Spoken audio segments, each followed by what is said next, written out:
She's too ugly to keep a husband, my boss announced, waving his glass at me while addressing the entire table of colleagues. That's why she got divorced. Look at her. The dining room fell silent. 20 coworkers stared at their plates while heat rushed to my face. 5 years at this company, and this was how he treated me after my painful divorce. That's when the door opened.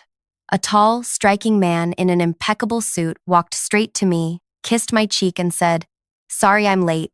Gorgeous." My boss choked on his wine when he saw who it was. The universe has a strange way of delivering justice exactly when you need it most. I'm Nadine Everett, and before I tell you how I systematically dismantled the career of the man who tried to destroy mine, I want you to know something. This isn't just another story of workplace revenge. This is about reclaiming power when someone tries to strip you of your dignity. If you've ever been humiliated, underestimated, or pushed aside, stay with me until the end. Each moment of this story might give you the courage to stand up when it matters most. That night at Castellano's restaurant was supposed to be a celebration of our department's record-breaking quarter. Instead, it became the stage for my public humiliation. Terrence Fowler, my direct supervisor and the company's golden boy, had always been cruel behind closed doors. But this was different. This was calculated destruction. I'd finalized my divorce from Preston just 3 weeks earlier after discovering his 2-year affair with my closest friend. The wounds were still raw, and Terrence knew it. When the handsome stranger kissed my cheek and slid into the chair beside me, I was as shocked as everyone else. Up close, I recognized him immediately. Elliot Walsh, CEO of Horizon Innovations, the client our company had been desperately trying to land for months. "Nadine," he said warmly, "I spotted you from across the restaurant and had to come say hello. Our conversation at the industry conference last month was the highlight of my evening." Terrence's face transformed from smug satisfaction to panic in seconds. The wine he'd been drinking dribbled down his chin as he struggled to compose himself. "Mr. Walsh," he stammered, half rising from his seat. "What an unexpected pleasure." Elliot barely acknowledged him, keeping his attention on me. "I've been reviewing your proposal. It's exactly what we've been looking for. Perhaps we could discuss the details over lunch next week." The table remained silent, everyone processing what was happening. I felt a slow smile spread across my face, the first genuine one in weeks. "I'd be delighted," I replied. That night changed everything. As I drove home to my empty apartment, I didn't cry as I had every night since Preston left. Instead, I planned. I started working at Palmer Technologies 5 years ago, climbing from junior analyst to senior project manager through pure determination. My marriage to Preston had been crumbling for years before I discovered the affair, but I'd poured my heartbreak into my work, exceeding every target. 3 months ago, the director position opened up, a role I was perfectly qualified for. I'd prepared an extensive presentation outlining my vision for the department, supported by 5 years of exceptional performance reviews. "You lack executive presence," Terrence had told me afterward, not bothering to hide his smirk. He promoted Bryson instead, a man who'd been with the company half as long and whose reports I regularly corrected. What no one knew, not even my closest work friends like Valencia and Dexter, was that Terrence had cornered me at last year's holiday party, drunk and insistent. When I firmly rejected his advances, something dark flashed in his eyes. "Be careful, Nadine," he'd whispered. "I decide who succeeds here." After being passed over for promotion, I began documenting everything. Each inappropriate comment, every instance where women's ideas were dismissed only to be praised when repeated by men, the subtle ways he undermined female employees' confidence. I created a password-protected document, adding to it daily. I also noticed patterns in our financial reports, discrepancies that didn't add up, client overcharges, expense reports with suspicious entries, equipment that disappeared. I said nothing but took meticulous notes. The morning after the dinner incident, I arrived at work to find a message from Valencia asking to meet for coffee. We'd always been friendly, but never close outside of work hours. "What happened last night was unacceptable," she said once we were seated in the corner of a cafe 2 blocks from the office. And it wasn't the first time. She slid her phone across the table. On it was a recording from a meeting where Terrence had taken credit for her marketing strategy, the same strategy he'd initially called too ambitious, when she proposed it. "I'm not the only one," she said quietly. By the end of the day, 2 more colleagues had approached me. Dexter had documentation showing how Terrence had stolen his client acquisition method and presented it as his own. Lumi from accounting had noticed the same financial irregularities I had, plus more. "We should meet," I suggested, not to complain but to strategize. That Saturday, the 4 of us gathered at my apartment. I made coffee while they settled around my kitchen table, nervous energy filling the room. "Before we start," I said, "I need you all to understand something. What we're discussing isn't just about personal grievances. This is about systematic misconduct that's harming the company, our clients, and our careers." I shared my documentation, carefully organized, factual, unemotional. They added theirs. By evening, we had a comprehensive picture of a man who'd built his career on taking credit for others' work, manipulating numbers, and systematically holding back women and minorities from advancement. "The quarterly board meeting is in 2 weeks," Dexter noted. "Terrence will present his department update. And he'll certainly take credit for Horizon Innovations," Valencia added. "He's already telling everyone he's the one who secured the connection." I felt a plan forming, not based on emotion or personal attacks, but on cold, hard facts. "Here's what we'll do," I said. The next 2 weeks were tense. We continued gathering evidence while performing our jobs flawlessly. I reached out to Elliot Walsh with a simple question about his availability for a video call during our upcoming board meeting to discuss implementation details. When the day arrived, Terrence strutted into the boardroom in his expensive suit, confidence radiating as he prepared to present his department's achievements. The board members settled in, and our CEO, Augustine Perry, opened the meeting. When Terrence's turn came, he launched into his presentation, highlighting the department's successes, most of which were directly attributable to team members he'd sidelined. The crown jewel of his presentation was the announcement of securing Horizon Innovations as a client, a deal potentially worth millions. "Through persistent relationship building and strategic negotiation," he boasted, "I've managed to bring Horizon into our portfolio after competitors have tried and failed for years." I felt rather than saw Valencia, Dexter, and Lumi tense beside me. This was the moment. "Before we move on," I said, raising my hand, "I believe there's been a misunderstanding about the Horizon Innovations relationship." The room fell silent. Augustine looked surprised at the interruption, but nodded for me to continue. "With your permission," I said, "I've invited someone who can clarify." I opened my laptop, and within moments, Elliot Walsh's face appeared on the main screen. "Good morning, everyone," he said pleasantly. "Nadine suggested I might help clear up some confusion."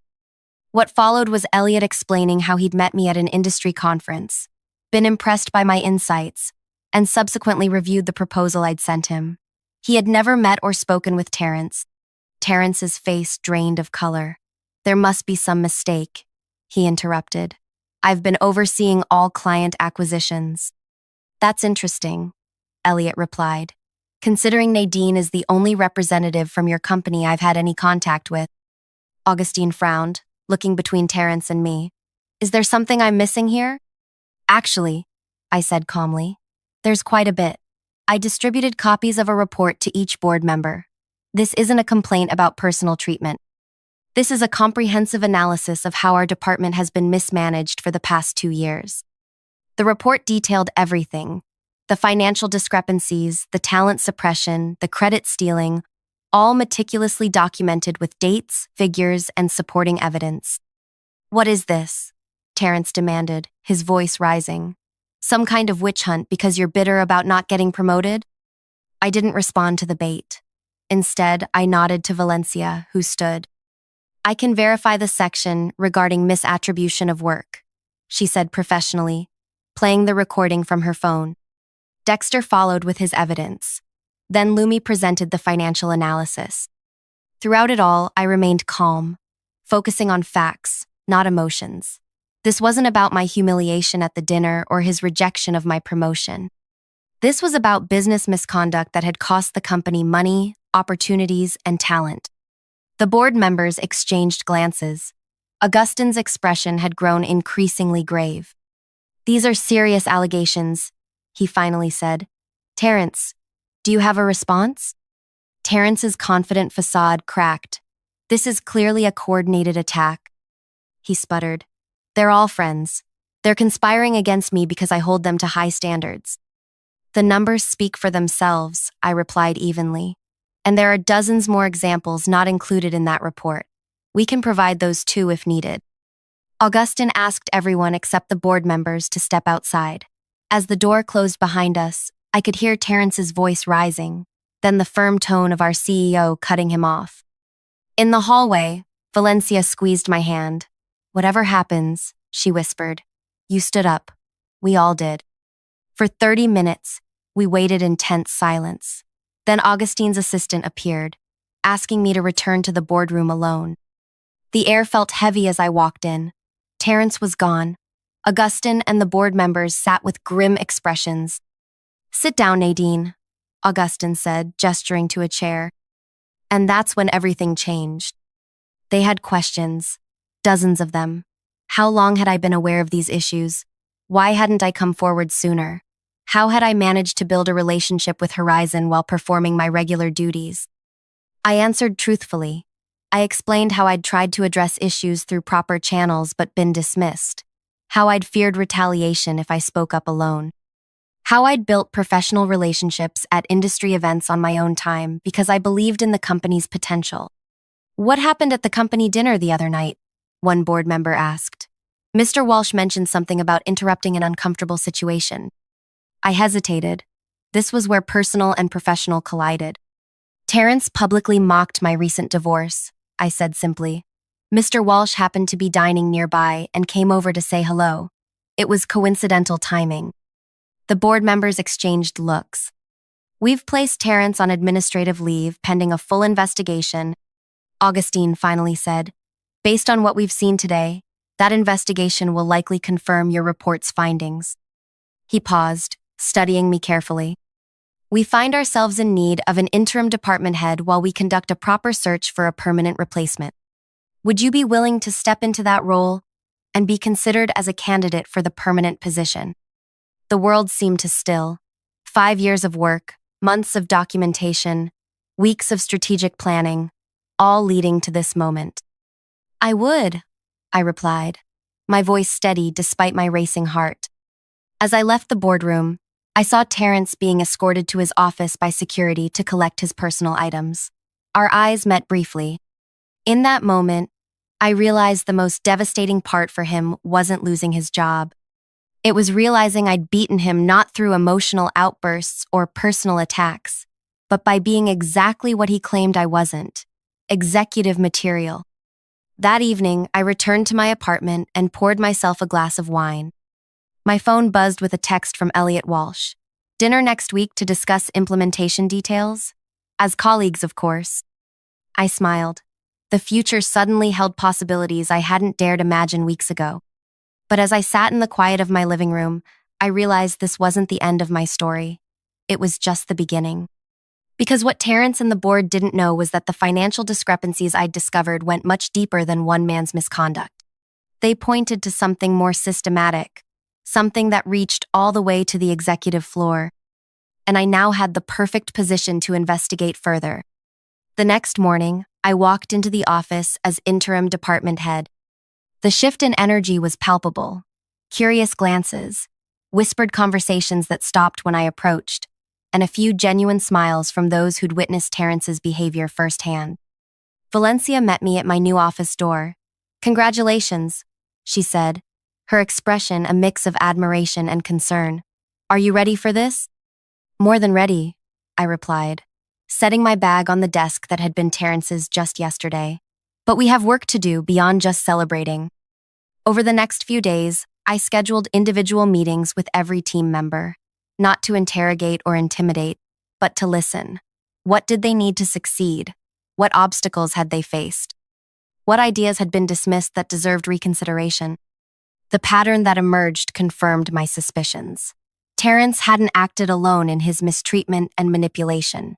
He'd been protected, even encouraged, by higher-ups who benefited from his methods. Exactly 1 week into my new role, Augustine called me to his office. His assistant, Ivy, gave me a tight smile as she ushered me in. "Nadine," Augustine greeted, not rising from behind his imposing desk. "Please sit. How are you settling in?" "Very well, thank you," I replied, noticing the tension around his eyes. "The team has been remarkably resilient." "Good, good." He shuffled some papers, not quite meeting my gaze. "I wanted to touch base about the quarterly numbers. The board is concerned about the discrepancies you highlighted." "I'm addressing those now," I said. "In fact, I've been reviewing past financial reports in detail." Something flickered across Augustine's face, so brief I almost missed it. Fear. "That's not necessary," he said quickly. "The board has authorized an external audit. Your focus should be moving forward, not dwelling on past issues." "Of course," I agreed smoothly, though understanding the patterns helps prevent future problems. Augustine leaned forward. "Between us, Nadine, Terrence made enemies, powerful ones. Your promotion is a fresh start for everyone. I'd hate to see you inherit his problems." The threat was subtle but unmistakable. I maintained my composure while my mind raced. This wasn't just about protecting the company from embarrassment. Augustine was worried about what else I might find. "I appreciate your concern," I said, standing. "Rest assured, my priority is the department's success." As I turned to leave, Augustine added, "The external auditors start Monday. They'll need full access to all financial records." "Absolutely," I replied. "Transparency is essential." The moment I left his office, I texted Lumi. "Need to talk." Not at the office. That night, Lumi, Valencia, Dexter, and I met at a small diner 20 minutes from the company. Over greasy fries and coffee, I shared my conversation with Augustine. "He's scared," Lumi said, her accounting mind already connecting dots. "And he should be. Those discrepancies I found, they're consistent with someone siphoning funds through shell vendors." "The same pattern appears in the client billing," Dexter added. "Small overcharges spread across dozens of accounts. Not enough for any single client to notice, but adding up to hundreds of thousands annually." Valencia, who handled marketing communications, looked troubled. "Last year, Augustine personally approved a 6-figure budget for a marketing campaign that barely materialized. When I asked questions, Terrence told me to drop it." I pulled out my laptop. "Auditors arrive Monday. Whatever evidence exists might disappear before then." We worked through the night, pulling reports, cross-referencing transactions, and building a secure digital repository of everything we found. By morning, we had compelling evidence that Augustine and at least 2 other executives had been systematically embezzling from the company for years, using Terrence as their willing enforcer. "This goes beyond workplace harassment or credit stealing," Dexter said grimly. "This is criminal." "So what do we do?" Valencia asked. "Go to the board again?" I thought about Augustine's subtle threat and shook my head. "Not yet. We need to understand who on the board might be involved. For now, we document everything and create backups." The weekend passed in a blur of activity. We carefully copied files, captured screenshots, and archived emails. Monday morning arrived with a sense of foreboding as the external auditors set up in the conference room. At precisely 10 a.m., Augustine called an unexpected all-hands meeting. The entire company gathered in the main presentation area as he took the stage, his executive team flanking him like a royal court. "As many of you know, we've had some leadership changes recently," he began, his voice carrying the practiced warmth of a seasoned executive. "Following an internal review, we've identified some concerning business practices within the project management department." My heart pounded as I realized what was happening. This wasn't damage control. It was a preemptive strike. While we initially believed these issues were limited to one individual, our preliminary investigation suggests a broader pattern of misleading reports and data manipulation. Augustine continued, "The external auditors will help us determine the full extent of the problem." His gaze found me in the crowd. "In the interest of a thorough investigation, we're placing all senior members of the project management team on administrative leave. effective immediately. The room erupted in whispers. Valencia grabbed my arm, her fingernails digging into my skin. Dexter's face hardened as he understood. We were being neutralized. This is a precautionary measure, Augustine assured everyone. Not an accusation of wrongdoing. But it was exactly that. By placing us on leave, he was cutting off our access to the very evidence we needed to prove his guilt. Even worse, he was positioning us as the perpetrators, not the whistleblowers. As the meeting dispersed, Augustine approached me directly, security personnel hovering nearby. "I'm sorry it came to this, Nadine," he said, his voice low enough that only I could hear. "You should have focused on moving forward, not digging up the past." I met his gaze steadily. Is that what Terrence did wrong? Digging too deep? A flash of surprise crossed his face before he composed himself. "It will need your laptop and company phone. You'll be escorted to collect your personal belongings." As security walked me to my office, I noticed similar scenes playing out with Valencia, Dexter, and Lumi. Our eyes met across the office floor, a silent communication of resolve. They couldn't know we'd already secured the evidence they were trying to bury. That evening, we gathered at my apartment again, shell-shocked but determined. "They're setting us up," Valencia said, pacing the length of my living room. "By the time the audit finishes, they'll have scrubbed everything and planted evidence against us." "Not everything," I replied, pulling out a flash drive from my bag. "Remember how I insisted on taking bathroom breaks during our escorted exit? I had this hidden in my personal makeup bag." The flash drive contained copies of the most damning evidence. Documents showing Augustine's direct approval of fraudulent vendors, emails discussing how to conceal overcharges, and the trail of money flowing to offshore accounts.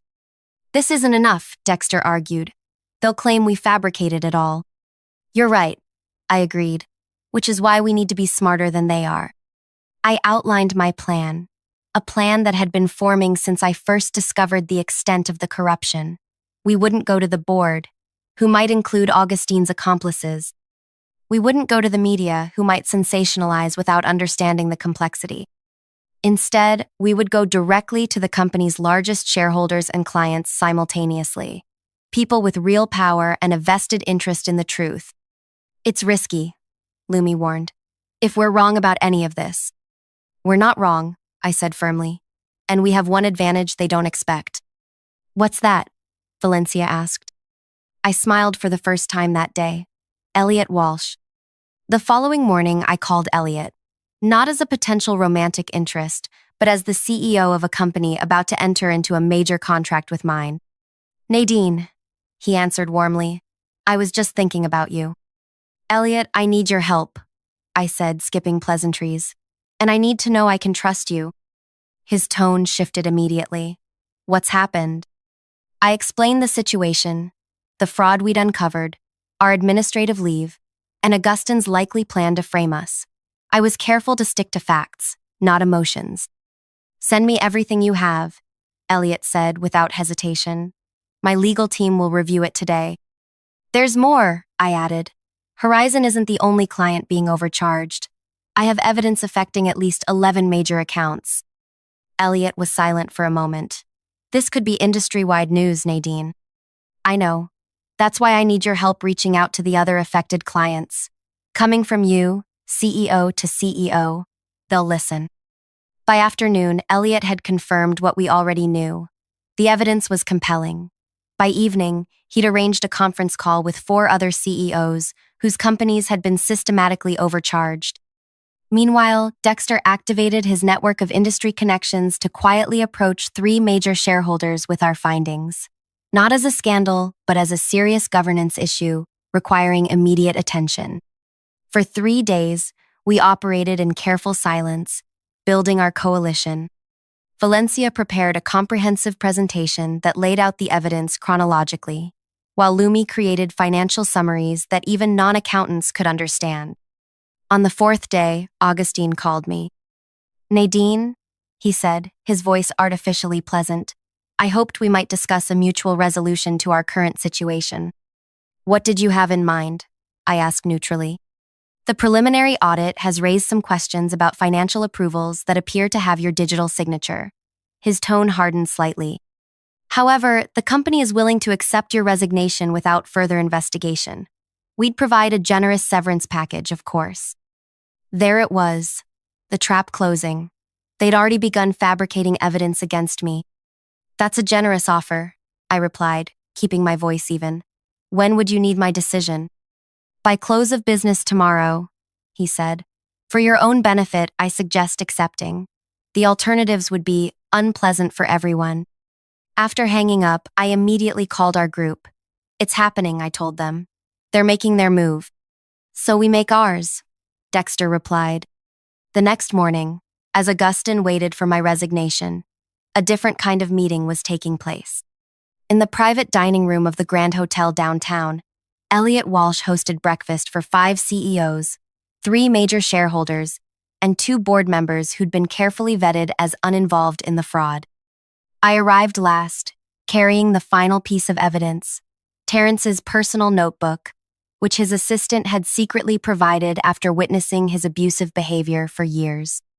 In it, Terrence had documented conversations with Augustine about which employees to silence, which clients to overcharge, and how to conceal their activities.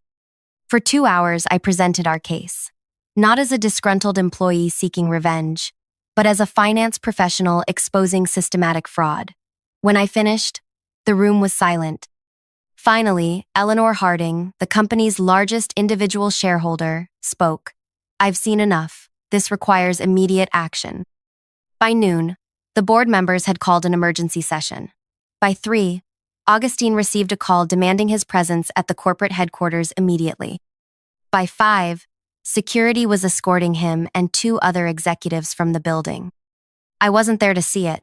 Instead, I was sitting with Valencia, Dexter, and Lumi in my apartment, waiting.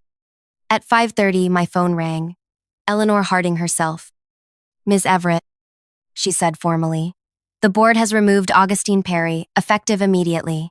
We've also terminated Peter Griffith and Wendy Talbot for their participation in the fraud. I closed my eyes briefly, relief washing over me. Thank you for taking this seriously. We're in your debt, she replied. The board has asked me to inform you that all 4 of you are not only reinstated but will receive formal apologies. Additionally, we'd like you to continue as interim department head while we complete a thorough executive search. She paused. And Miss Everett, the board hopes you'll apply for the permanent position. After hanging up, I looked at my friends, the allies who had risked everything to stand with me. It's over, I said simply. Valencia shook her head. It's not over. It's just beginning. She was right.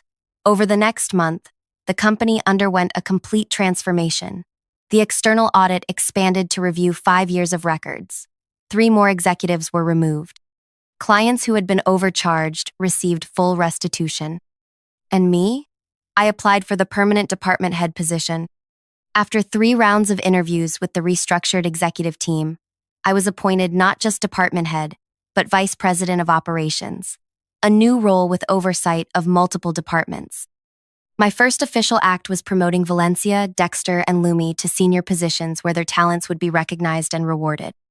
My second was implementing a company-wide anonymous reporting system for ethical concerns. 6 months after that fateful dinner where Terrence had publicly humiliated me, I hosted a department celebration at the same restaurant. As everyone enjoyed their meals, I stood to make a toast. To resilience, I said, raising my glass, and to the courage to stand up for what's right, even when it's difficult. Across the room, I caught Elliot's eye. He smiled warmly, no longer just a business ally, but something more. We'd been dating quietly for a month, taking things slowly, both aware of how our professional relationship had evolved into personal connection. Later that evening, as Elliot drove me home, he asked the question that had been hovering between us for months. You could have stopped after exposing Terrence, he said. Why risk everything to go after Augustine too? I considered my answer carefully, because true change doesn't come from removing one bad actor. It comes from transforming the system that enabled them. He nodded thoughtfully. You know, when I walked into that restaurant and saw how that man was treating you, I had no idea I was stepping into such a significant moment. Neither did I admitted. but I've learned that sometimes the worst moments in our lives become the catalyst for the best changes. As we pulled up to my apartment building, I thought about how far I'd come. From the woman crying alone after her divorce to someone who had transformed not just her own life, but an entire company culture. Want to know the irony? I asked Elliot as he walked me to my door. Terrence was right about one thing that night. I couldn't keep my husband. But not because I was too ugly, because I was too strong to stay where I wasn't valued. Elliot took my hand. Their loss, my gain. As I unlocked my door, my phone buzzed with a news alert. I glanced down and couldn't help but smile. Augustin Perry had just been indicted on 37 counts of fraud, embezzlement, and financial misconduct. Justice comes in many forms, I murmured. Speaking of justice, Elliot said, did I tell you Terrence applied for a position at one of my competitors' companies? Their CEO called me for a reference. What did you say? I asked. Elliot's eyes twinkled. The truth, that he lacks executive presence. If you've ever been underestimated, dismissed, or humiliated, remember this. Your worth isn't determined by those who fail to see it. Sometimes the greatest revenge isn't destroying your enemies. It's rising so far above them that they become irrelevant to your story. This journey taught me that standing up for yourself can inspire others to do the same. If my story resonated with you, please consider sharing it with someone who might need to hear it. Like and subscribe to make sure you never miss another story of transformation and triumph. Because together, we can create workplaces where talent is recognized, integrity is rewarded, and no one has to suffer in silence.